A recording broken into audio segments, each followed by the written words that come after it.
Hello, everybody, and welcome to another episode of Family Focused. Thank you so much for joining me. Thank you so much for your continued support. And thank you to those of you who are watching for the very first time.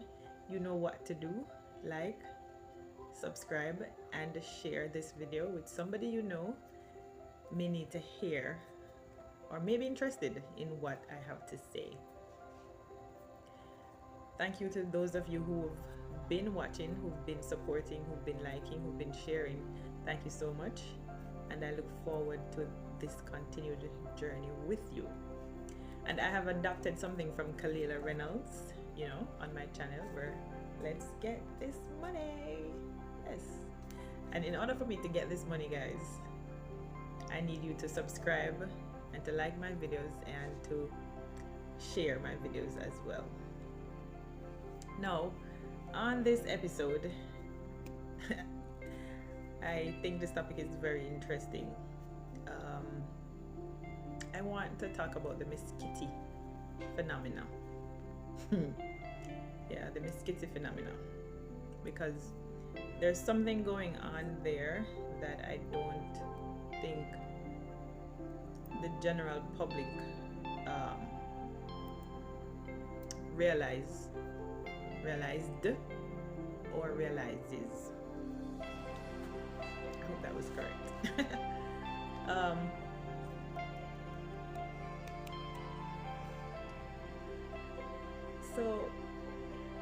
And yeah, naturally, it all of my videos, as always, will in some way, shape, or form tie back to the family in one way or another. Hopefully I'm able to bring it all together in a way that you guys can understand and you can relate. As always, feel free to leave any comments in the form of questions or just opinions that you'd like to share in the comment section. All right, so Miss Kitty, and also I need to make a disclaimer. I am not representing or presenting myself as an expert in any field, psychology or otherwise.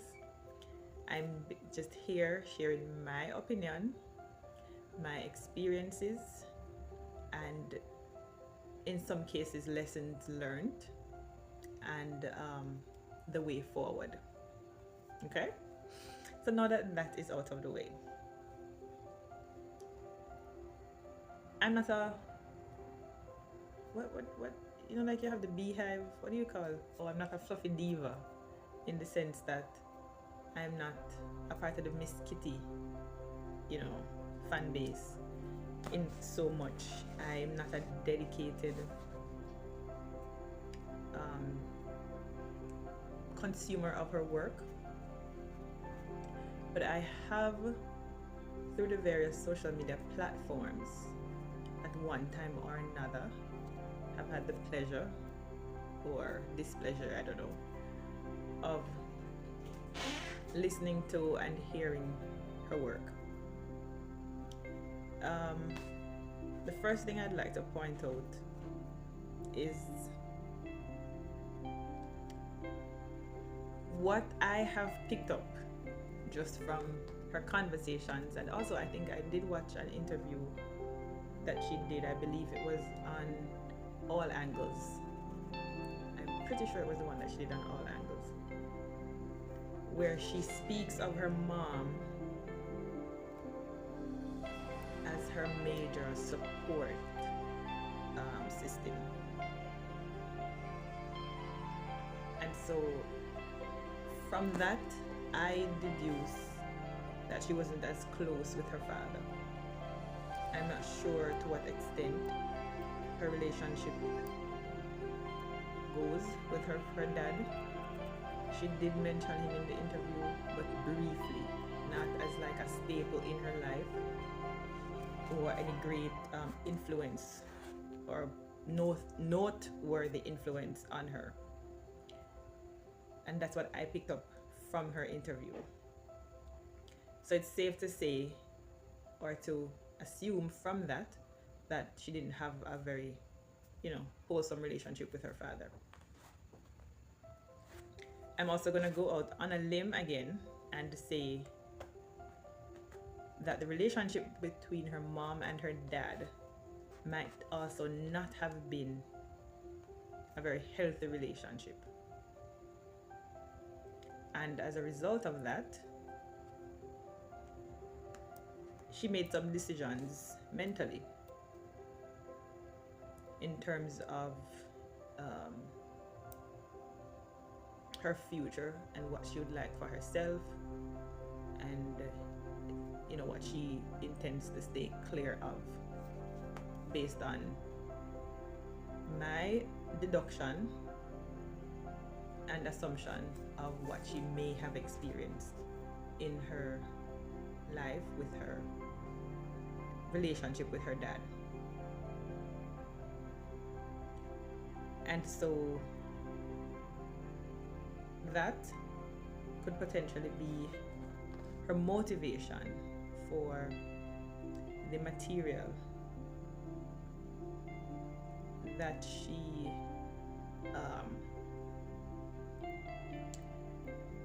produces or used to produce on her Nationwide show and whichever other show she used to be on. But I know her mostly from her stint on Nationwide and those conversations or monologues that she would do on Nationwide as it relates to just male-female relationship and her expectation of her partner and so on and so forth, and the dynamics of a man-woman relationship. No, do not get me wrong. And I think it's a lot of people that don't understand or won't accept or haven't accepted the fact that there are levels do exist in among men and women, and people exist and operate their lives for different reasons on different levels, not just financially, but socially, emotionally, mentally, intellectually. People are at different levels on those in those different aspects of their lives. So you have people who are doing well financially but not well intellectually. You have people who are doing well intellectually and not financially. You have people who are doing well financially and not well emotionally. So essentially, what you want is somebody who is doing fairly well in all those areas. And then in all those areas or categories, you have different levels that people are performing in life. And that's a given. And that's something that will always exist. Now, what is happening based on my observation when I listen to what's going on social media and everybody talking about high value man and high value woman and what they want in a man, and the man must have this and the man must have that and the woman must have this and the woman must have that and whatnot, whatever. No, those conversations I find them unnecessary. I think they're unnecessary to have. If we are all honest with ourselves and we are all playing at our level, if we're all looking to play at our level, those conversations aren't necessary. Because, and yes, to everything in life, there are exceptions. Every situation, you're going to find exceptions. But exceptions aren't the norm. There are exceptions for a reason. They're just that, exceptions. So if we all just be honest with ourselves and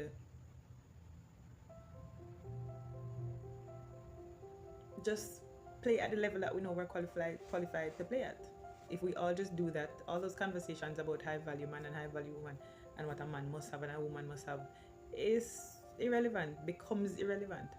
But those conversations become necessary because people are looking to play outside of their skill set and their level of qualifications, and yeah, and that's the only reason we're having those conversations, because people are wanting to play outside of their qualifications, their skill sets. For example, a man who meets a woman and he knows that he doesn't want to settle down, has no intentions of settling down, but still he presents himself as such,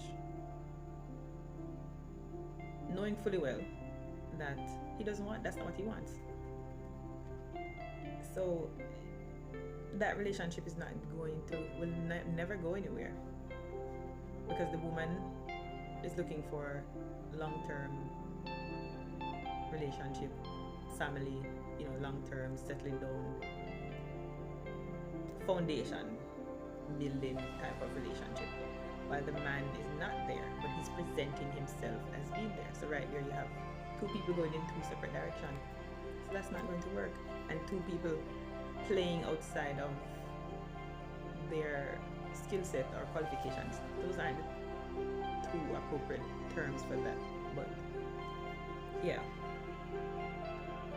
and that's what you have happening right there. Two people who are working towards two different goals. So in that relationship, unless one person decides to settle and to abandon their dream altogether, their goal altogether, and settle for what is being offered, or the other person decides for whatever reason that, I'm going to give this settling down thing a chance. More often than not, it doesn't happen, because people don't change for people, they change for themselves. So yeah, right, so that's that. So all this relationship, this talk about what you're bringing to the table and whatnot, is irrelevant if we know, if we sit at the right table. It's irrelevant because two people can start from scratch, from nothing, and in a year or two significantly change their lives in a significant way, financially and otherwise, as long as they're working towards the same goal and they are supportive of each other in achieving their common goals as a unit, as well as their individual goals. And those two things can be the same, as well as they can be different things. So back to Miss Kitty, the Miss Kitty phenomena, because it was a phenomena for a while. It was a whole thing.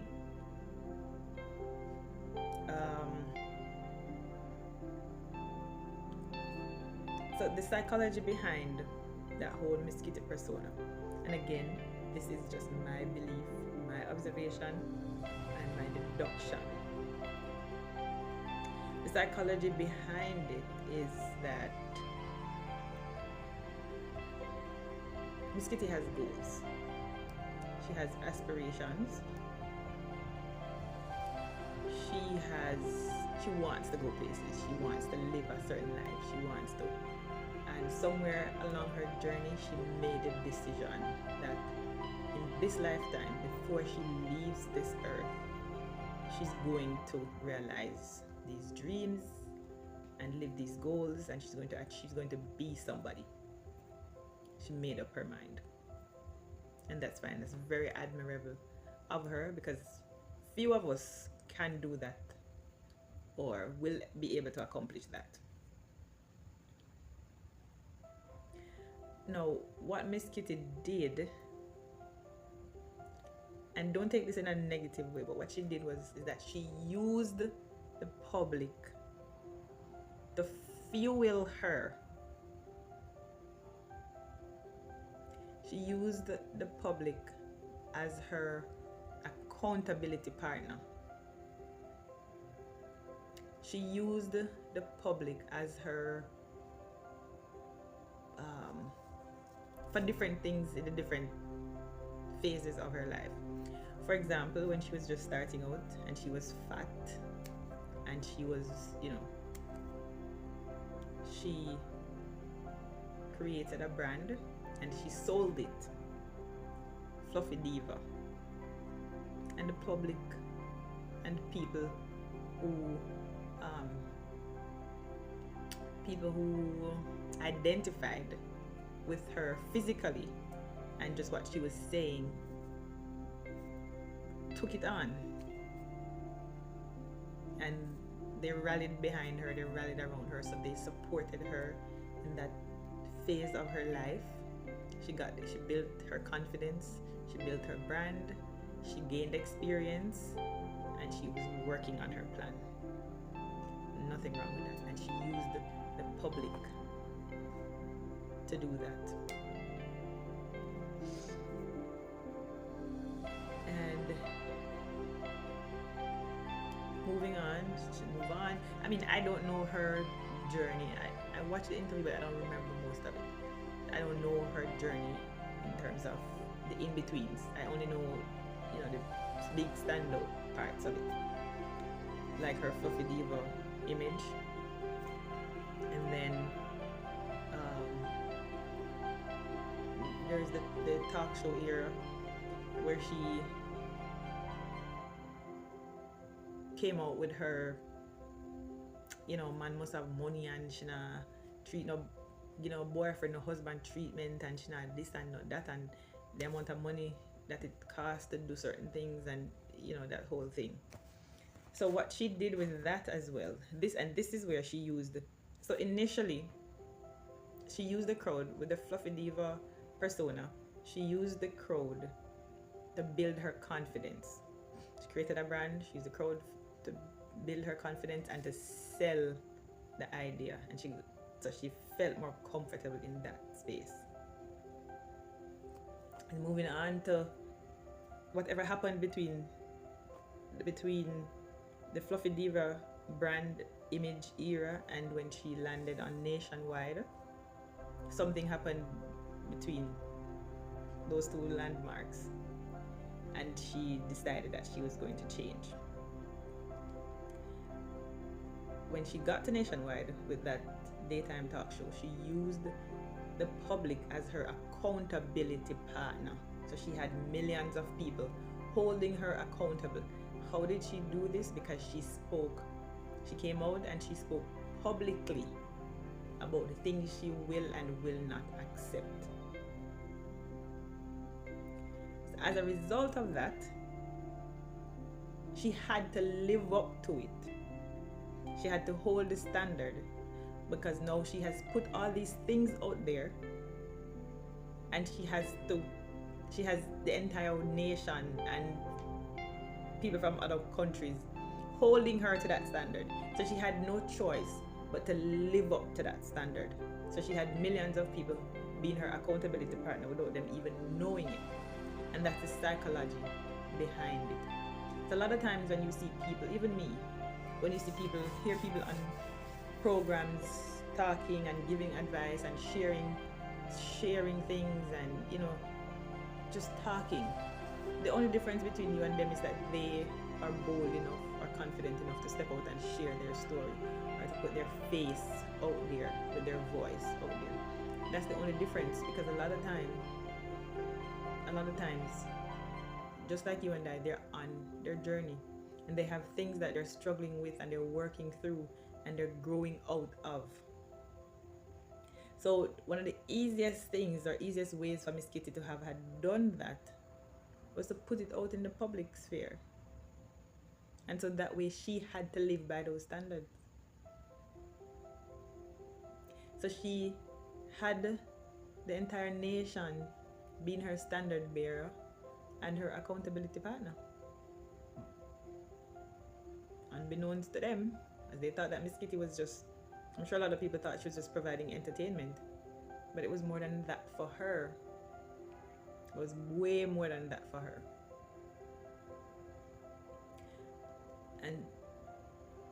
And she had to maintain that persona. She had to maintain that character. She had to maintain it until it became her. And she was able to attract a partner that fit the lifestyle that she wanted to live.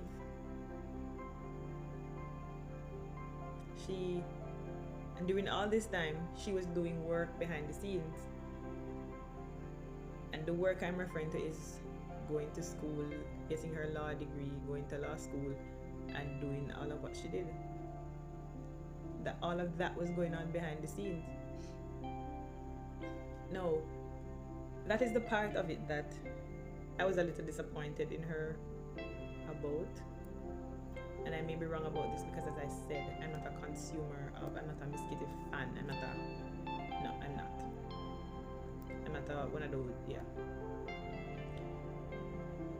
So, I may be wrong about this, but again, this is my opinion. I think it was somewhat deceptive of her to be doing all of that behind the scene. And yes, it's her life. She can do whatever she wants to. She can, live it. She can do whatever. I'm not knocking her for that. But she had thousands of people following her and doing this la la la la la Miss Kitty, fluffy diva, whatnot. And I'm sure a lot of people weren't aware of the journey, of the transition she was embarking on. And again, I'm going to say I may be wrong because I don't follow Miss Kitty like that. But just like, and them say bad news or negativity tend to spread faster than or more than positivity. So it could be a case where it was put out there, but because it's not negative, it never there was no traction. So, but I didn't hear anything of it until when she basically was graduating.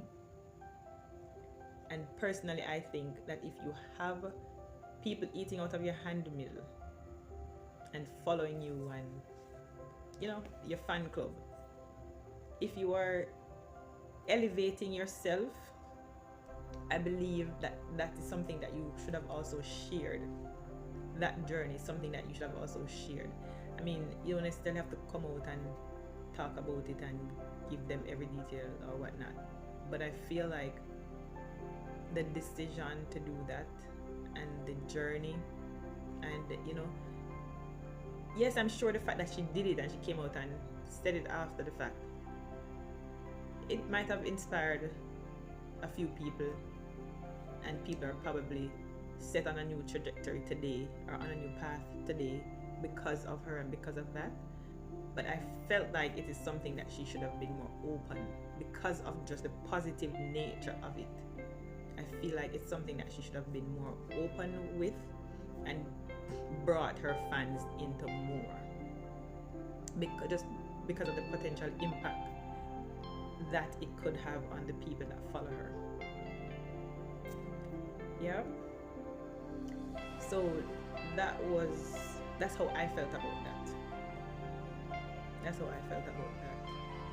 But when you think of all of it and the way everything worked out for her,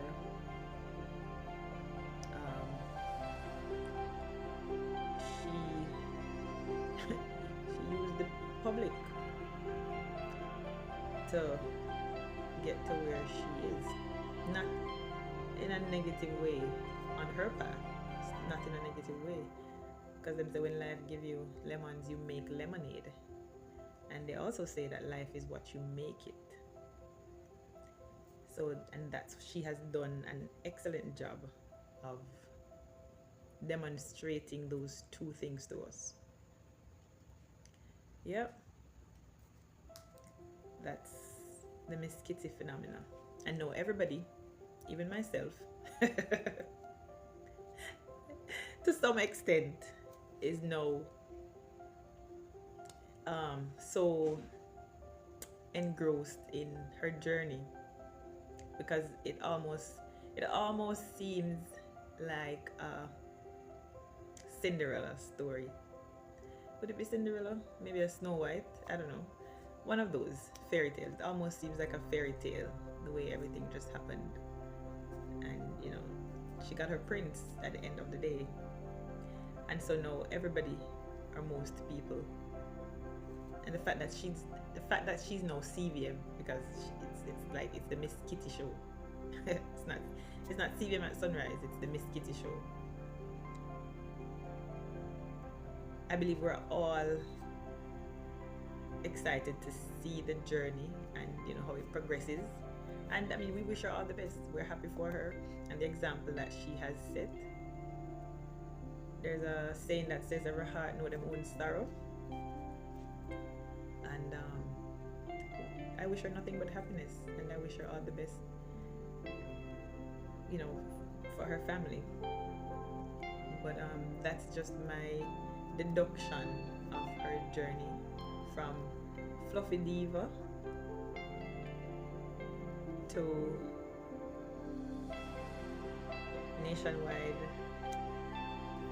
I forget the name of her program. To what was the title? I don't want to say not attorney at law. There's another title. There's another term that I wanted to use, but I can't remember right now. So from Fluffy Diva, Miss Kitty, to attorney at law, Kadeen Hilton.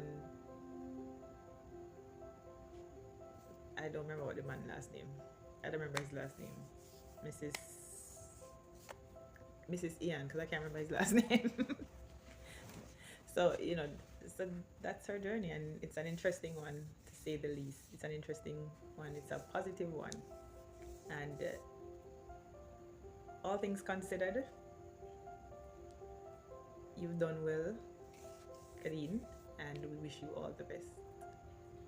And we look forward to just the rest of your journey, wherever it may go, and the continuation of the Kadeen Hilton phenomena. And that's it for me on this episode of Family Focused.